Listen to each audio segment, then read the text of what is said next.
ನಮಸ್ಕಾರ. ಎಲ್ಲ ನನ್ನ ಪ್ರೀತಿಯ ಕನ್ನಡ ಜನತೆಗೆ ನಮಸ್ಕರಿಸುತ್ತಾ ಇವತ್ತಿನ ಸಂಚಿಕೆಯಲ್ಲಿ ನೀವು ಪ್ರತಿಯೊಬ್ಬರ ಮನೆ ಹಾಗೂ ಪ್ರತಿಯೊಬ್ಬರ ಕೈಯಲ್ಲಿ ಪ್ರತಿಯೊಬ್ಬರು ಹೆಣ್ಣು ಮಕ್ಕಳಾಗಲಿ ಗಂಡು ಮಕ್ಕಳಾಗಲಿ ಪ್ರತಿಯೊಬ್ಬರು ಯೂಸ್ ಮಾಡಿರ್ತಕ್ಕಂಥದ್ದು ನಿಮಗೆ ಗೊತ್ತಿರೋ ಕ್ಲಾಕ್ ಗಡಿಯಾರ ಅಂತ ಕರಿತೀವಿ.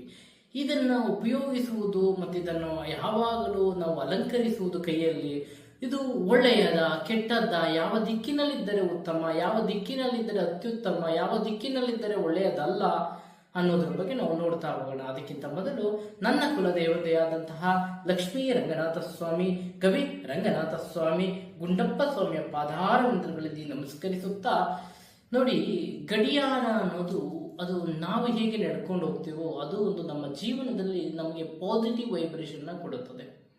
ಹಾಗಾಗಿ ಗಡಿಯಾರನ್ನ ನಾವು ಯಾವಾಗಲೂ ನಿಲ್ಲುವುದಕ್ಕೆ ಬಿಡಬಾರದು. ನಿಮ್ಮ ಮನೆಯಲ್ಲಿ ಗಡಿಯಾರಗಳು ನಿಂತೋದ್ರೆ ನಿಮ್ಮ ಟೈಮ್ ಚೆನ್ನಾಗಿಲ್ಲ ಅಂತ ಹೇಳುತ್ತದೆ. ನಿಮಗೆ ಏನೋ ಒಂದು ಸಮಸ್ಯೆಗಳು ಕೂಡ ನಿಮಗೆ ಬಾಧಿಸುತ್ತದೆ. ಯಾವಾಗಲೂ ಗಡಿಯಾರ ನಡೀತಾ ಇರಬೇಕು. ಅದು ಜೀವನಕ್ಕೆ ಅತ್ಯುತ್ತಮವಾಗಿ ನಮಗೆ ಪಾಸಿಟಿವ್ ವೈಬ್ರೇಷನ್ ಮನೆಯಲ್ಲಿ ನಿಮಗೆ ಕೊಡುತ್ತದೆ. ಅದನ್ನು ನೀವು ಯಾವ ದಿಕ್ಕು ಅಂತ ಕೇಳಿದರೆ, ನೀವು ಉತ್ತರ ದಿಕ್ಕಿನಲ್ಲಾದರೂ ಇಡಿ, ಉತ್ತರಕ್ಕೆ ನೀವು ಮುಖನ ನೋಡಿ ಮಾಡಬೇಕು, ಅಥವಾ ಪೂರ್ವ ದಿಕ್ಕಿಗೂ ಕೂಡ ನೀವು ಈ ಗಡಿಯಾರಗಳನ್ನ ಇಡಬಹುದು, ಅದು ಅತ್ಯುತ್ತಮ. ನಂತರ ನೀವು ಗಡಿಯಾರಗಳನ್ನ ಬೆಡ್ರೂಮಲ್ಲಿ ಅಥವಾ ನಿಮ್ಮ ಬೇರೆ ಕೋಣೆಗಳಲ್ಲಿ ಹಾಕುವುದನ್ನು ಅತಿ ಹೆಚ್ಚು ಕಡಿಮೆ ಮಾಡಿ ಒಳ್ಳೆಯದು ಅಂತ ಹೇಳಕ್ಕೆ ಇಷ್ಟಪಡ್ತೀನಿ. ನಿಮ್ಮ ಬೆಡ್ರೂಮ್ ಮೇಲೆ ಹಾಕೊಂಡ್ರು ಕೂಡ ನೀವು ಎದ್ದ ತಕ್ಷಣ ಆ ಮುಖವನ್ನು ಗಡಿಯಾರವನ್ನು ನೋಡಬಾರದ ರೀತಿಯಲ್ಲಿ ಹಾಕಿಕೊಳ್ಳಿ. ಎದ್ದ ತಕ್ಷಣ ಗಡಿಯಾರ ನೋಡಬೇಡಿ, ಏಕೆಂದರೆ ಅದು ನಿಮಗೆ ಗಾಬರಿಯನ್ನು ತಂದು ಕೊಡುತ್ತದೆ. ಏನೋ ಆಗ್ಬಿಟ್ಟಿದೆ, ಟೈಮ್ ಆಗ್ಬಿಟ್ಟಿದೆ, ಅದು ಈ ಥರ ಭಾವನೆಗಳನ್ನ ಇದೇನಾಗುತ್ತೆ ಸ್ವಲ್ಪ ನಿಮಗೆ ಧೈರ್ಯವನ್ನು ಕುಂದಿಸ್ಬಿಡುತ್ತೆ ಒಂದೊಂದ್ಸರಿ. ಹಾಗಾಗಿ ನೀವು ಯಾವತ್ತು ನೀವು ಎದ್ದ ತಕ್ಷಣ ಗಡಿಯಾರ ನೋಡುವ ರೀತಿಯಲ್ಲಿ ಇಡಬೇಡಿ. ಅಪೋಸಿಷನ್ ನಲ್ಲಿ ಬೇಕಾದ್ರೆ ನೀವು ಇಟ್ಕೊಳ್ಳಿ, ಆದರೆ ಉತ್ತರ ಅಥವಾ ಪೂರ್ವ ದಿಕ್ಕಿನಲ್ಲಿ ಗಡಿಯಾರಗಳನ್ನ ಇಡಿ. ನಿಮಗೆ ಗೋಡೆ ಗಡಿಯಾರ ಓವಲ್ ಶೇಪಲ್ಲಿ ನಾವು ಹೇಳಿದ್ದಲ್ಲ ಹಾಗೆ ರೌಂಡ್ ಶೇಪಲ್ಲಿ ಗಡಿಯಾರವನ್ನು ನೀವು ಪೂರ್ವ ದಿಕ್ಕಲ್ಲಿ ಇಡಿ. ನೀವು ಸ್ಕ್ವಯರ್ ಇಡಬಹುದು, ಇದರಲ್ಲಿ ಏನು ಗಡಿಯಾರದ್ದೇನು ತೊಂದರೆ ಇಲ್ಲ. ನಿಮ್ಗೆ ಗೋಡೆ ಗಡಿಯಾರ ಇಲ್ಲ, ಸ್ಕ್ವಯರ್ ಬೇಕಾದ್ರೆ ಉತ್ತರಕ್ಕೆ ಆ ಥರ ಇದ್ದಾರೆ.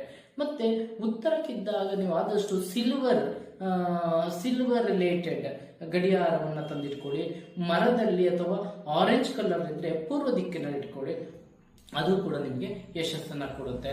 ನಾರ್ಮಲ್ ಆಗಿ ಬ್ಲರ್ ಅಥವಾ ಇದು ವುಡ್ಡಿನ ಶೇಪಿನಲ್ಲಿ ಇರ್ತಕ್ಕಂಥ ಒಂದು ಕನ್ನಡಿಗಳನ್ನ ನೀವು ಒಂದು ಗಡಿಯಾರವನ್ನು ನೀವು ಇಟ್ಕೊಳ್ಳೋದ್ರಿಂದ ಅದು ಅತ್ಯುತ್ತಮ ಪ್ರತಿಫಲವನ್ನು ನಿಮಗೆ ಕೊಟ್ಟೆ ಕೊಡುತ್ತದೆ.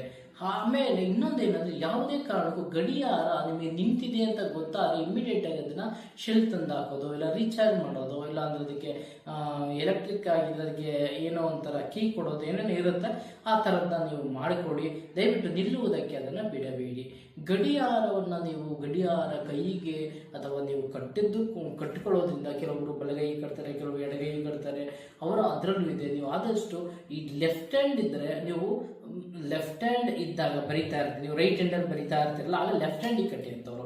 ಈ ಲೆಫ್ಟ್ ಹ್ಯಾಂಡಲ್ಲಿ ಬರಿತಾ ಅವರು ರೈಟ್ ಹ್ಯಾಂಡಿಗೆ ಕಟ್ಟಿ. ಅದು ಬಿಟ್ಟು ಬೇರೆ ಥರದ್ದು ಇಲ್ಲಿ ಏನೂ ಇಲ್ಲ. ಅದರಲ್ಲಿ ಲೆಫ್ಟ್ ಹ್ಯಾಂಡಲ್ಲಿ ಬರೆಯೋರು ರೈಟ್ ಹ್ಯಾಂಡಲ್ಲಿ ಕಟ್ಕೊಳ್ಳಿ, ರೈಟ್ ಹ್ಯಾಂಡ್ ರೈಟಿಂಗಲ್ಲಿ ಬರೆಯೋರು ಲೆಫ್ಟ್ ಹ್ಯಾಂಡಲ್ಲಿ, ಅಷ್ಟೇ ಡಿಫ್ರೆನ್ಸ್. ಅದು ಬೇರೆ ಏನು ಅದರಲ್ಲಿ ನಿಮಗೆ ಹೆಚ್ಚಿನ ಒಂದು ಮಾಹಿತಿ ಇರೋದಿಲ್ಲ. ಅದಾದ ನಂತರ ನಿಮಗೆ ಗಡಿಯಾರದಲ್ಲಿ ನೀವು ಇನ್ನೊಂದು ತಪ್ಪುಗಳನ್ನು ಮಾಡಬೇಡಿ. ಗಡಿಯಾರವನ್ನು ನೀವು ಯಾವುದೇ ಕಾರಣಕ್ಕೂ ಗಿಫ್ಟ್ ಆಗಿ ಯಾರಿಗೂ ಕೊಡಬೇಡಿ. ನಿಮ್ಮ ಟೈಮನ್ನ ನೀವೇ ಬೇರೆಯವರಿಗೆ ಕೊಟ್ಟಂಗಾಗುತ್ತೆ. ಗಡಿಯಾರಗಳನ್ನು ನೀವು ಗಿಫ್ಟ್ ಆಗಿ ಕೊಡುವುದನ್ನು ಆದಷ್ಟು ಅವಾಯ್ಡ್ ಮಾಡಿ. ಬೇರೆ ಥರದ ಗಿಫ್ಟ್ಗಳನ್ನು ಕೊಡೋದಕ್ಕೆ ಪ್ರಯತ್ನ ಪಡಿ. ಗಡಿಯಾರದಲ್ಲಿ ನಿಮಗೆ ಈ ಟೈಮನ್ನು ಕೂಡ ನೀವು ಆದಷ್ಟು ಈ 10 ನಿಮಿಷ ಮುಂದಕ್ಕೆ ನಿಲ್ಲಿಸ್ಕೊಳ್ಳೋದು, 5 ನಿಮಿಷ ಮುಂದಕ್ಕೆ ನಿಲ್ಲಿಸ್ಕೊಳ್ಳೋದು, ಇಲ್ಲ 5 ನಿಮಿಷ ಹಿಂದಕ್ಕೆ ನಿಲ್ಲಿಸ್ಕೊಳ್ಳೋದು, ಈ ತಪ್ಪುಗಳನ್ನು ಮಾಡಬೇಡಿ. ಈ ಎಕ್ಸಾಕ್ಟ್ ಟೈಮ್ ಯಾವಾಗಲೂ ಇರೋ ರೀತಿ ನೋಡ್ಕೊಳ್ಳಿ ಗಡಿಯಾರವನ್ನು. ಅದು ಕೂಡ ನಿಮ್ಮ ಯಶಸ್ಸನ್ನು ತಂದುಕೊಡುತ್ತದೆ ಅಂತ ಹೇಳ್ತಾ ಇವತ್ತಿನ ಈ ಸಂಚಿಕೆಯನ್ನು ಮುಗಿಸ್ತಾ ಇದ್ದೀನಿ. ದಯಮಾಡಿ ಎಲ್ಲರೂ ಶಾಸ್ತ್ರ ಸಿದ್ಧಾಂತ ಜ್ಯೋತಿ ಸಬ್ಸ್ಕ್ರೈಬ್ ಮಾಡಿ, ಶೇರ್ ಮಾಡಿ, ಲೈಕ್ ಮಾಡಿ ಅಂತ ತಮ್ಮಲ್ಲಿ ಕೇಳ್ಬೋದು.